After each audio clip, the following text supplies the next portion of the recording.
আল্লাহ তাআলার কুদরতি পা জাহান্নামের ভেতরে ঢুকিয়ে দিবেন। জাহান্নামের সবচাইতে হালকা আযাব হলো ওই ব্যক্তির আযাব যার পায়ে দুটো জাহান্নামের আগুনের জুতা পুড়িয়ে দেয়া হবে। ওই আগুনের উত্তাপে তার মাথার মগজগুলো ভাতের মারের মতো টপ টপ টপ টপ করে বেয়ে বেয়ে পড়বে। এইটা যদি সবচেয়ে লাইট পানিশমেন্ট হয়, সবচেয়ে হালকা পাতলা সহনীয় আযাব যদি হয়, তাহলে ভয়ঙ্করতম আযাবের কি অবস্থা হবে?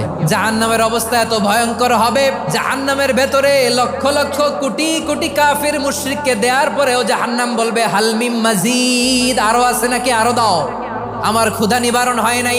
জাহান্নামে তো উত্তপ্ত হবে, জ্বলন্ত হবে, ভয়ঙ্কর হবে। জাহান্নামের এক অংশ আরেক অংশকে খেয়ে ফেলবে। আল্লাহু আকবার।